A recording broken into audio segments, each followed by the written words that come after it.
Yo, welcome back. It is the Modern Marketing Podcast brought to you by Bloom Media. I'm your host, Christian Garcia, and it is a joy to be back with the full team. First time in a couple weeks. Bailey Sutton, Stephen Shoemaker. How's it going, gentlemen? Doing well, man. Good to be back. Good to see your face. Thank you. It's fantastic. Good to see you guys. Fantastic. Steve, your brother got married yesterday. Yeah. Congratulations. Thank you. Congrats, Yeah, man. he was really excited. Beautiful bride, great family. I was the best man, Awesome. so that's always a fun time. So it's a great time. Awesome, man. Did you give a good speech?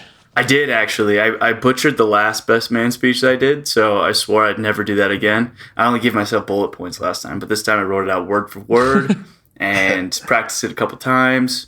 Nailed it. It's great. Nice. Had the whole place laughing, so it's always a good thing. That's all you want. Yeah, it's great. Mm-hmm. My brother did my best man speech. It was terrible. Like, it's really funny because y'all have met my brother, Yeah. and like, he's a super outgoing guy, very personable, but just has no ability to talk in front of people, Fair which enough. to me is just hilarious because Yeah. we have endless stories of, going out to the bar and him just meeting random people and like saying what's up, getting drinks and stuff. Yeah, I've witnessed But then, that. yeah, love but then like when it came time to go to the best man speech, like he flopped. And I'm excited to, one day when he gets married, I would assume I'll be the best man. If not, I'm going to be very disappointed. But Oh, yeah, you better. let's get that on the record. I'll be excited to drop a little speech at his wedding because I actively look for opportunities to speak at weddings. Wow. Like, I love it. I'm all about it. Looking for So- job openings like on Craigslist. And Just sell speech services at weddings or large events. Yeah, And I just honestly go on Fiverr, man. I could probably do it and just be like, That's funny. I've known so-and-so for this long, and just make up stories that people will never have to verify. But like, because That's funny. I know how to talk. It's just like, hey, I could convince people. Seems like Dude, a good that's gig. funny. I actually just watched Curb Your Enthusiasm, this episode where Larry David, he had to speak at a wedding and he couldn't make it. So he hired like an actor that he knows to go stand in and do the speech. Like the same exact thing. Yeah. It's so funny, man. Oh, that's funny. I need to watch more of that show. Oh, I feel I love like it. I haven't watched all of it, but the more I watch, the more relevant it becomes. Dude, like that's gonna be me when I'm an old man. Like, just I don't care at all. Like, I'm just gonna speak my mind. It's gonna be great. Yeah, it's good stuff. Could do that now. Anyways, Well, yeah, I don't dude, yeah, think you're right. Yeah. I don't think we have any announcements, at least for the immediate future. I know that we typically like to start off podcasts by letting people know what's going on in the Bloom world. Yeah. Just keeping busy on our side. Yeah, And, just working. Pumping out websites, and we have some stuff coming up this summer that we're pretty excited about. But we'll keep that under lock right now. Yeah. Top secret. Sounds good to me. Well, last week, if you guys tuned in, I gave you guys a little teaser on what this week's episode is going to be about. Right. And so today we're going to be talking about iOS 14.5, which is what I believe will ultimately be a landmark update in the app and data privacy discussion. I think it's certainly trending in that direction. I don't necessarily think it's reached that status yet, but I think that it's going to be used as a landmark and as a huge moment in the data privacy discussion when we look back on this, 5 to 10 years from now. Right. Yeah. And if this Yeah, is it's just going the to be a beginning, huge. Yeah. seems like this is just the beginning. Yeah. It definitely is. Because like you said, Christian, before we started, Android's still on their way to be doing this right. So Yeah. I think we're in the middle of the whole industry shifting right now. Right. And since you mentioned it, I pulled up a roadmap, a Google roadmap for their Google Play Store. And so basically they're expecting to have a similar policy in Q3 of 2021, basically saying that, you can choose whether or not you want application or your data to be tracked or not. Yeah. It says Q4 2021, developers can start declaring what information they're grabbing. Right. So instead of just saying, can we have your data? Now they're saying, this is the data we're taking. Yeah.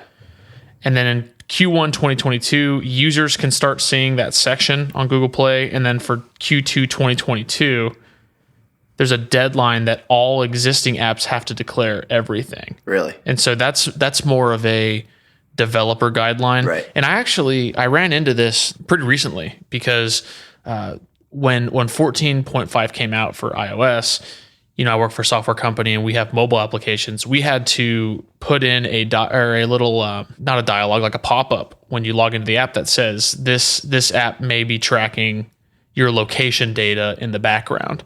And so when we uploaded that version to the store, it originally failed because it didn't have a pop-up saying what was being tracked. And when we say location data, like at least in our application, it wasn't all the time 24/7. There was a certain feature that required to know your location in order to work, right? Because we do asset tracking. So like it has to know your GPS so that it can know where you're at and it can know what things are around you.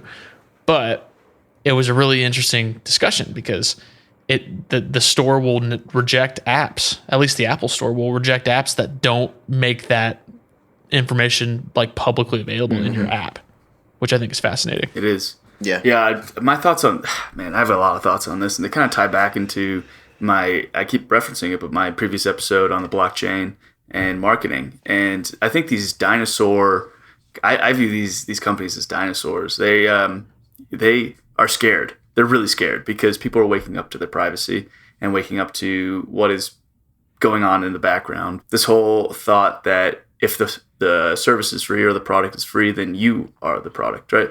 That's been going around like crazy. And we're now seeing the company's responses to this, and it's fascinating. It's really, really fascinating. And I think this is just the beginning, like we were talking about earlier. I think that this just keeps going, and it's going to get crazier and crazier until I think a blockchain solution comes in and solves the whole problem, because there's going to be options. What do you want to share? Rather than them telling you what they are taking, you can give them the option of what you want to share. So yeah, it's a fascinating start to this whole thing. And as people start to wake up, I think it's going to get crazier and crazier. But this is not for speculation, this podcast. So, well, I had a question for you. Since you're kind of immersed in the blockchain world, what do you anticipate as far as like a timeline of that? It really just depends on when the infrastructure gets laid down. There's a lot of blockchain solutions that are coming out right now to scale. And that's what it really is going to take, is you have to do these things at scale. Facebook, you have a couple billion users. So you have to have a blockchain solution that scales to that amount, theoretically. Right. So that could be I think roughly with 5 years, 10 years tops, I think we can have a really, really good solution. So it's speculating long term, but all these little steps are kind of building to that future, which is interesting. Right. I want to chime in real quick. That's funny because you said when we start talking about the new social media platforms, how scale is a big part of that. Mm-hmm. And I want to chime in with some knowledge that I've learned in the software world. That's typically not the order in which you build something, at least in the software world, because you'll build something that's very feature rich first. And then scale is something that comes afterward. You let demand generate, your roadmap for how you build to scale. Right. But this is such a different, project where demand is already going to be there. And one of the initial requirements is that it has to be able to scale.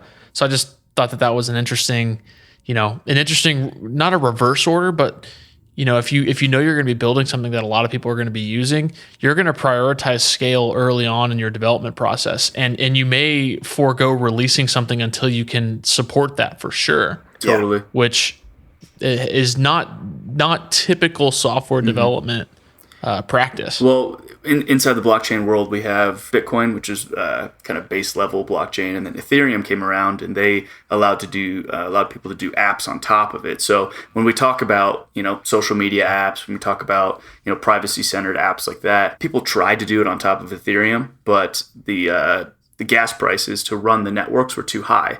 So they did kind of go for feature first. And that was Ethereum. They came in and ran out all of the features, but it ended up being that you can't scale it very well. So you have layer 3 protocols like Cardano and Polkadot coming around that you can build these kind of large decentralized privacy focused apps like social media networks on top of.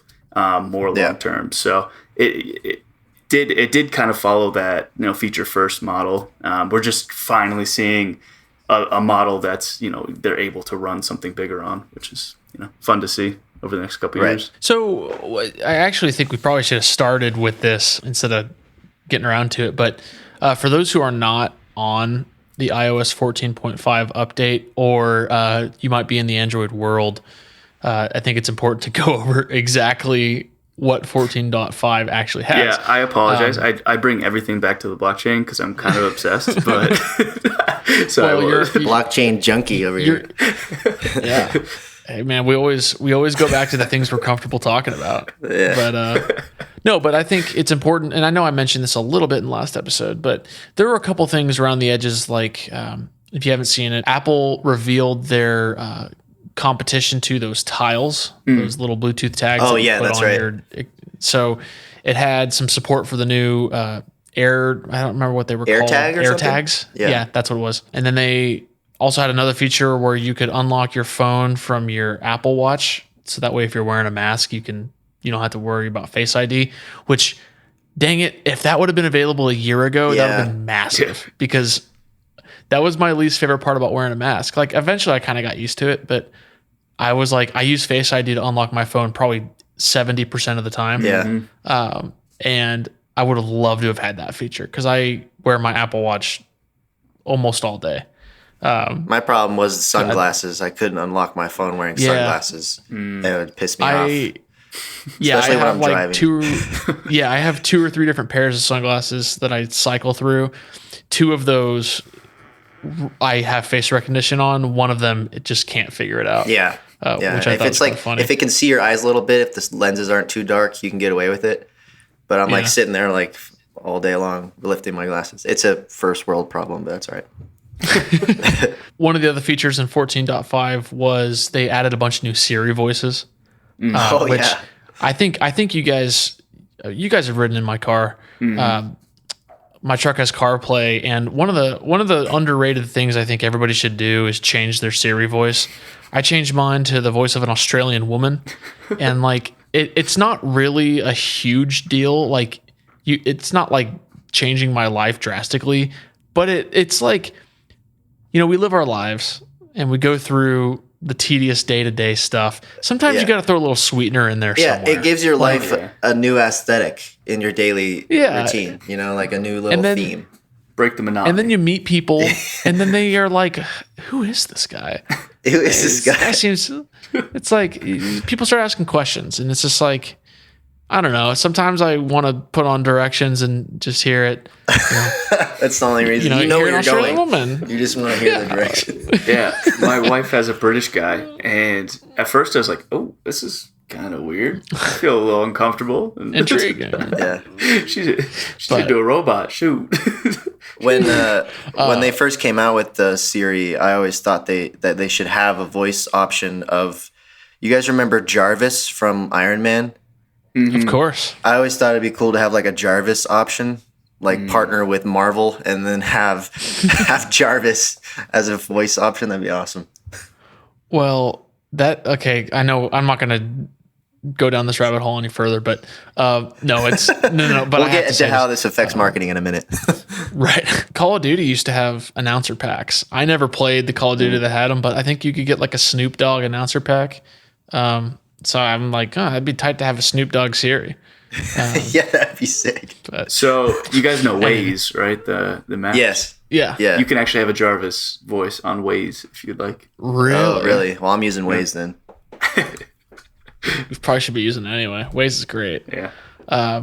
Anyway, so those are kind of the features around the fringes, kind of the cool things that they added. But the big one that they added was, they call it app transparency. And basically what it does is, if you log into an application that is taking your data, you can ask them to not do it. Yeah, you can opt in or opt out, right? You can ask app to not track, so I want to talk a little bit about that, because that wording is not very authoritative. Which wording? You can, the pop-up that comes up where it says ask app to not track. Oh. That's the option. Yeah, right. And it's like, well, what if the app comes back and says no? Yeah. Like, thanks. no, I'm still gonna do it. Yeah, too loud, too bad. So I'm like half joking, but I'm also half serious. Right. Like, you would think that wording would be more authoritative to say, keep app from tracking, not ask. Right. Tell. Ask implies that there's a chance that like the receiving party can say no. Right? Yeah, you're asking them. Yeah. And so I studied pre-law in college, and so like I have a little bit of that. I look at things through a legal lens every now and again. I wonder if it's because if companies are still doing it and users come back and be like, well, Apple, what the heck? Yeah. They can say, well, we tried, we asked the app and they went ahead and do it like as a liability thing. Yeah. Because you know that they had this same conversation. They didn't just put like, oh, here's the wording. We didn't think anything of it. No, like I think you have a good point there. Like we tried. And it's liability is always an interesting discussion. But anyway, so people start logging on to the apps that they always use, and they start getting these pop-ups that say this app may be tracking sensitive data or using your data, whatever, and you can ask to not track it. And so it sparked this massive discussion about, well, shoot, like we knew that our data was being sold. Yeah. Or we knew that our data was being captured, but now I think people are realizing the scale at which it's happening.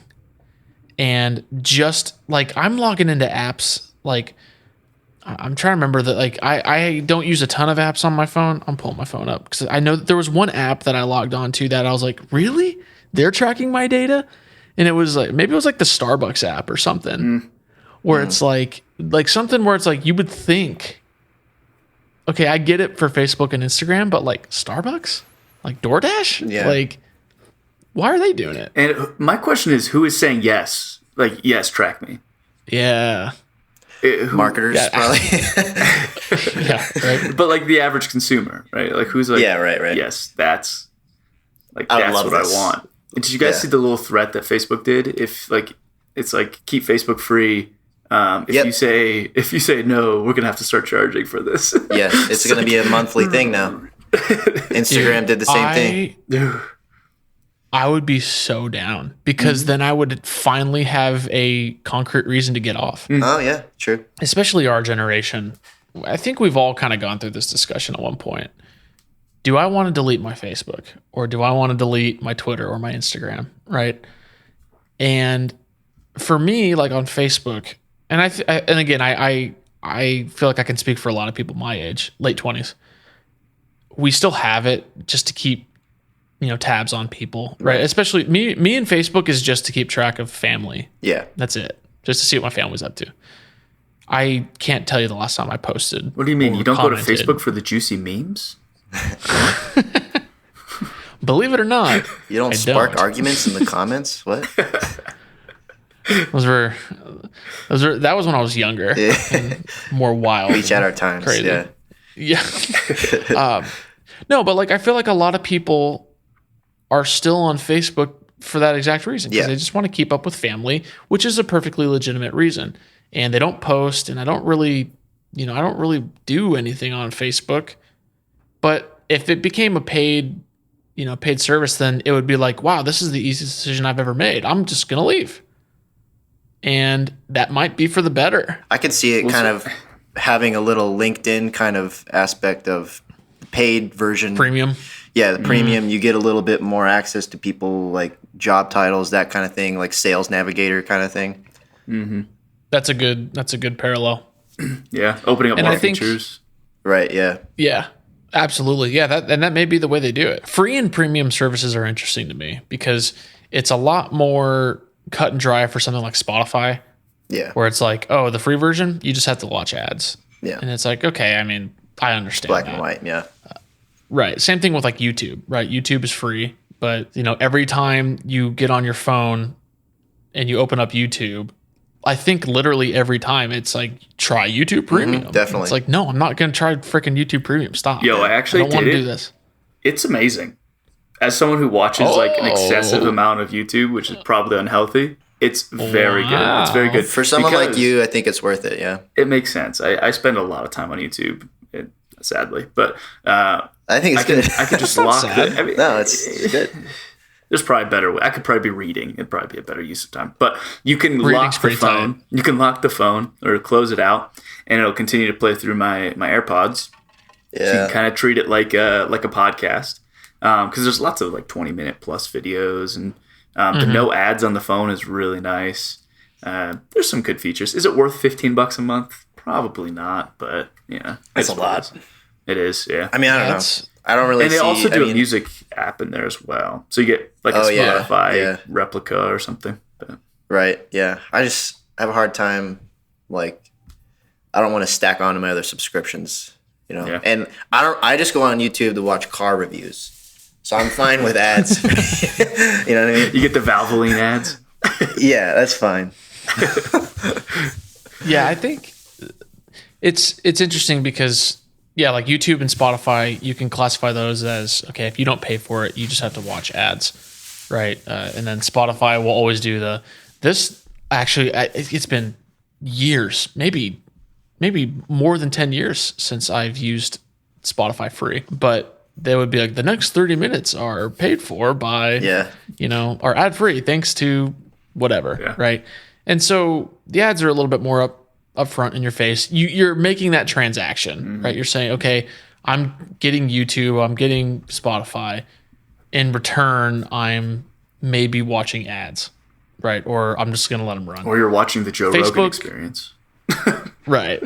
Side note, I listen to Joe Rogan on Spotify. I also listen to the Bill Simmons podcast on Spotify. Bill Simmons is great. There are just random times in the middle of conversations where they'll cut to ads, and I'm like, are you guys clueless? Where it's like, Joe Rogan's a little bit better because I think he just does all of his ad roll at the top. He does it in the front. I don't necessarily. He does it in the middle as well now. Does he? Does he do it in the middle? It's not good. It's been a while since. I think Spotify made him do it. That's what it seems like. I just fast forward. That's the nice thing about it. You can just fast forward through the ads. You can fast forward. But it's like, then you start to get to the end of an ad and you're like, oh, shoot, did I fast forward into the podcast? Yeah. Like, right. And so you're like dealing with that. But anyway, that's just really inconvenient. But going back to the, Facebook and Instagram, and I don't necessarily know about Twitter as much, but at least Facebook and Instagram, they're not saying, oh, because we're giving this to you for free, you're going to have to look at ads. You're going to have to do all this stuff. They're not as upfront about it. And this iOS update provides a lot more visibility into the discussion. And it's I think it's more so because people like us who are ingrained in the world, like of technology and the world of social media, we were already aware that this, data capturing was happening. It's more so to the people who did not know, right? And it's just making that discussion much more open. It's inviting a whole, host of new participants into the discussion because they didn't even know that this was happening for whatever reason. Right. Yeah. Do consumers actually care? This is like what percentage of people actually care? This is kind of what I want to. I have the percentage. Do you have some stuff if you want to. Yeah. Awesome. Yeah. So, let's hear it. I mean, I want to kind of shift here and kind of go into how this affects marketers a little bit. And I have that's actually the exact statistic that I have, Steve. So the rate of people who are going to opt into this privacy is around 50%. That's insane. Yeah. You know what I mean? That's a huge drop off of a lot of analytics and a lot of ads, just performance are just going to go way down.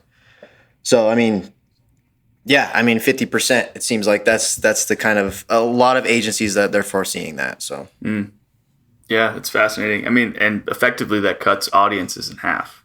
Yeah. At least So, it's going to be crazy, but there's look, now that businesses are kind of coming back to life, out of the pandemic, they are trying to launch some ads. They want to do some promotion. They want to do marketing. So we, Steve and I have ran into a lot of the roadblocks of iOS 14, but not only that, but the other updates that Facebook has done in parallel with that. You have basically on Facebook, you can track, activity on your website through pixels, right? That's the main way to track.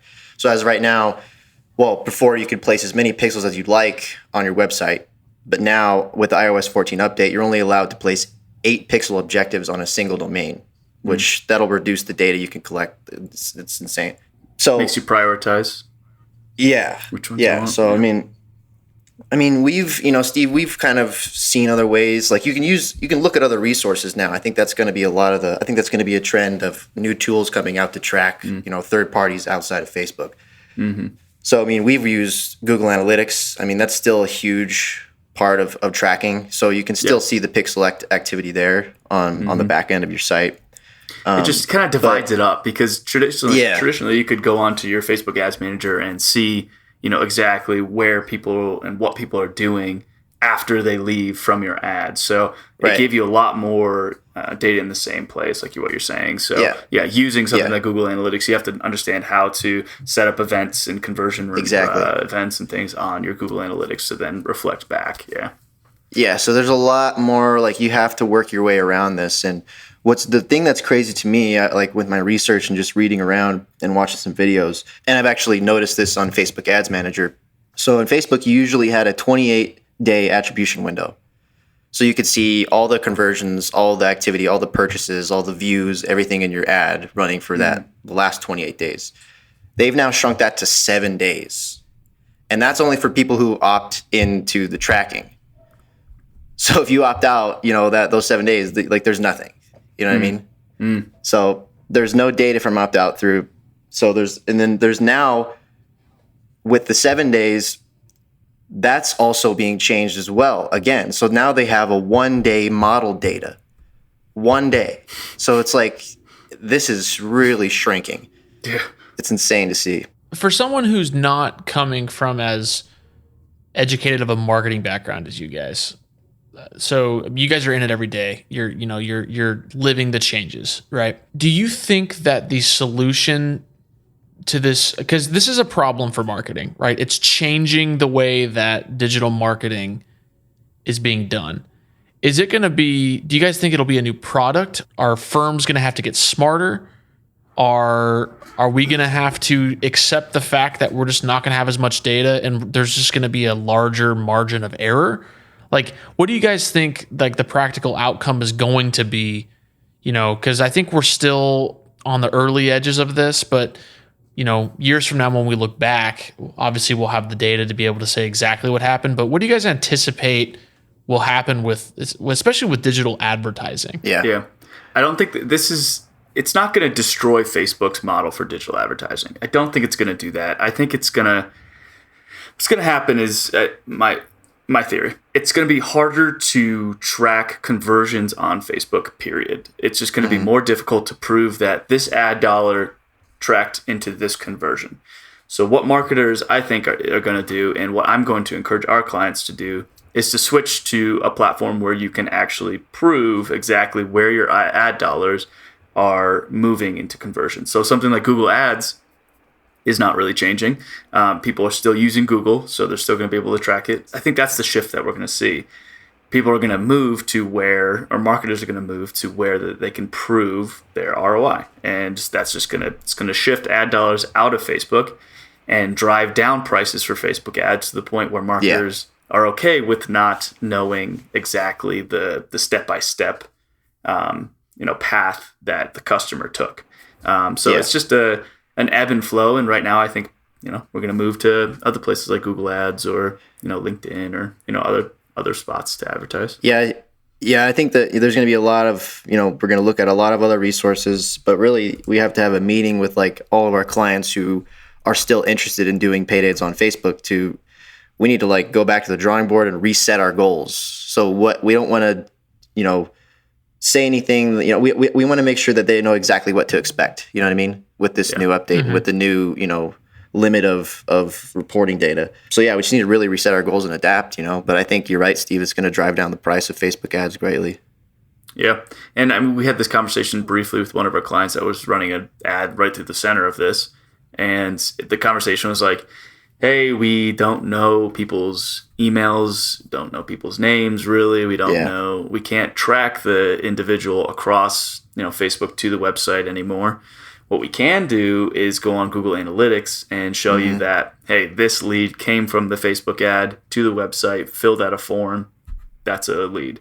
So we can do that still, but the minute details that we used to be able to give clients are no longer there. So they said, okay, fine. As long as you can track that this conversion came from the Facebook ad, that's good enough for us.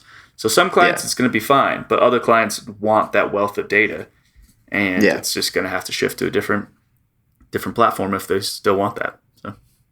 Yeah, I mean, the main thing I was thinking about is like the lack of retargeting.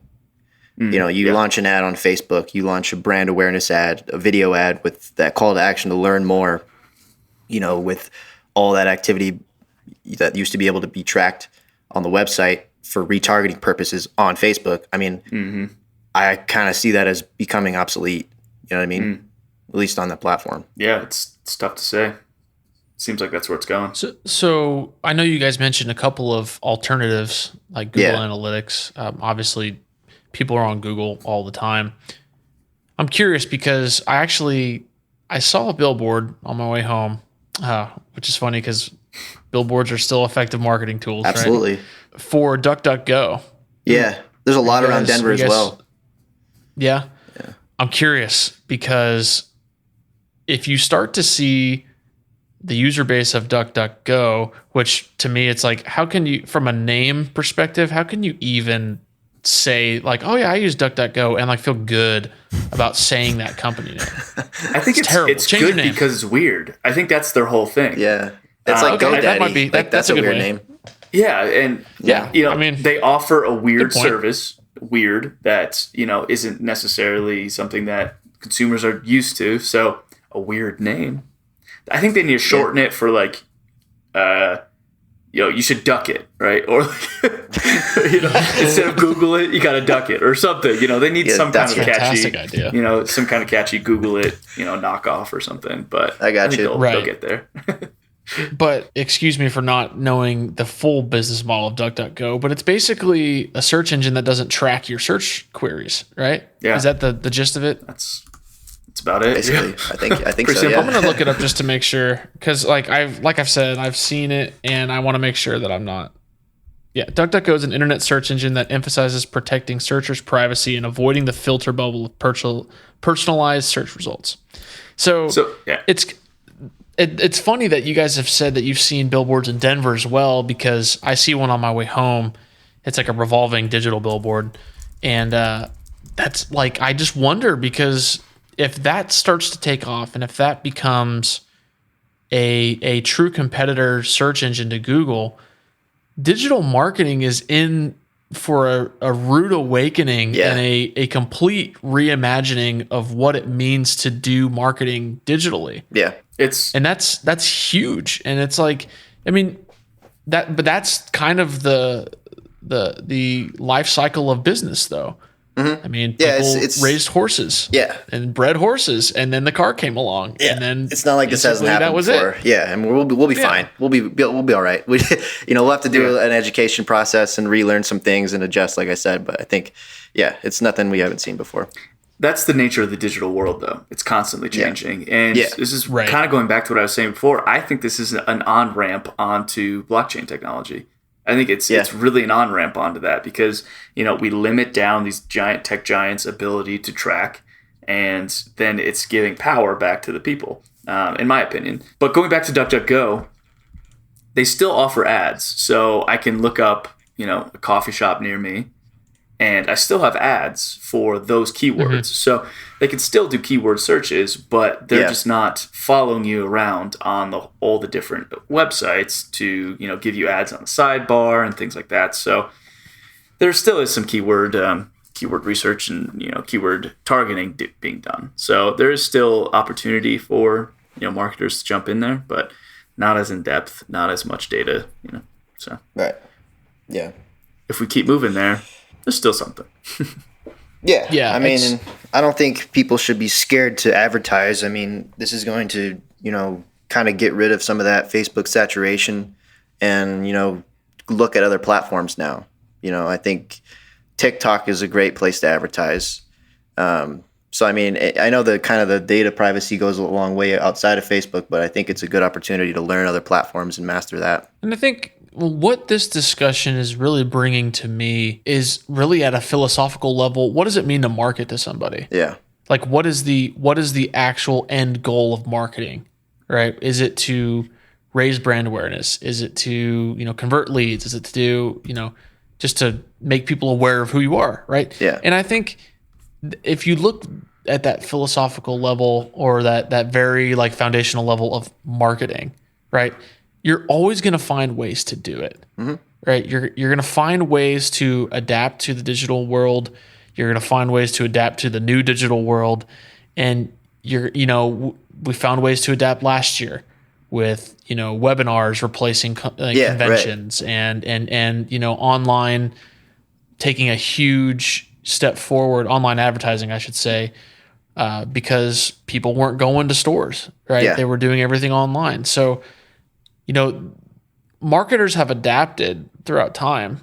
And I think that this is going to be, and this is what's so exciting, is that we're at the very beginning of what I think will be another huge movement and a huge change in how marketing is done. For sure. Right. That's what's so fun about going back and watching Mad Men, right? Like, it's so different than when it was then. Right. And like, it's like you get a little snapshot of how it was back then, but like, it's not how it's being done today. No. At least I would hope. To your point, point, we might be going back to the basics a little bit. I mean, there are ways to, with the ability of Facebook ad tracking to put out, subpar ads sometimes and still get fantastic results because you had amazing tracking to just follow the person around until they finally were like, okay, fine, I'm going to buy that. Yeah.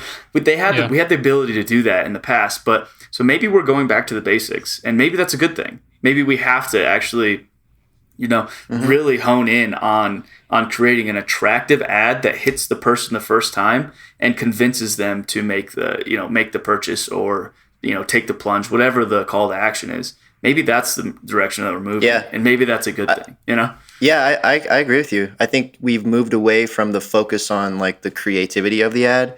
A lot of it is just like makeshift kind of do-it-yourself ads that you said, they do perform well. So maybe if we go back to basics and put more time and energy into creating that first ad that hits, that's a good thing. But it's like, to your point, Christian, what is marketing? Like, I think, there's nothing we haven't seen before. But we have to understand people's behavior. I mean, that's marketing. So once we see, consumers act and react to this change, then I think we'll kind of get more of a sense of what to do. You know what I mean? Yeah. Understanding the behavior. And I love this idea that it's going to bring the creativity back to advertisements, because I think you can put out things that are, not up to par, maybe not the best effort that you could put out. And because the field is so rich, like, you can still gain, a good return on your investment in that ad. But like, I think this thought every time I watch live TV, which isn't a lot because I don't really have live TV right now. If I'm at my parents' or if I'm at, a restaurant and I'm watching live TV, I'm just so astounded by how many bad advertisements there are, how many bad commercials there are. And like, you ever have that thought? You're like, there's just no way I could have made a worse ad than this. Like, how did this get greenlit? Like, who sat in the room and said like, yes, this is it? And there's that element of, well, at least for TV commercials, you're going to get a return just because you're in front of people. And like, there's a great example. If you're listening from Texas, especially North Texas, Southwest Kia, it's a car dealership, and it's the dad and he has two kids, and it's the worst acting I've ever seen on a screen. It's bad. It's really bad. And it's too bad because like the kid, like one of the kids is probably 13, one of the kids is 15, and they just are terrible. But just by virtue of being on TV as much as they are in the North Texas market and being a car dealership, they're going to get, results from that ad. Yeah. But a lot could of be part of the strategy too. Yeah. Honestly, having bad advertisements was a thing in the past. It was like that was actually what was funny caught people's Yeah, like- attention. And guess what? Southwest Kia got a shout out on the Modern Marketing Podcast because their ads were so They bad. sure did. Exactly. Yeah. Yeah. It's working. Yeah. Let's have these two little kids come up there. They're terrible actors. It's perfect. People are gonna watch and be like, "Oh, cute. They're trying. Let's go. Let's go see." Yeah. And you just throw a little jingle on the background, right? Yeah, the that jingle's was the whole everything, thing yeah. For a long time. I want to buy a car from this kid. Yeah. It's like, so good job, Southwest. I'm going to recant your whole ad. It's basically the guy's saying you can get a car for $250 down, which, hey man, that's not a bad deal. No. Killer deal. And the teenage girl says $250 down. I'm going to need a front on my allowance. And then, Oh boy. and then the kid's like, and a driver's license. It's like, comedy genius at work. Neat. I could see the And- grandparents like watching in their house on their chairs, like, "Oh, that's cute," you know. Oh, look at that. Yeah. She's not even 16. How could you? It's like, okay. Anyway, so it's just so bad. Yeah, I brought that up to say that, a good advertisement, because there are good ads, right? I look at ads and I notice that. Like, I notice a good ad that stands out, and you can tell that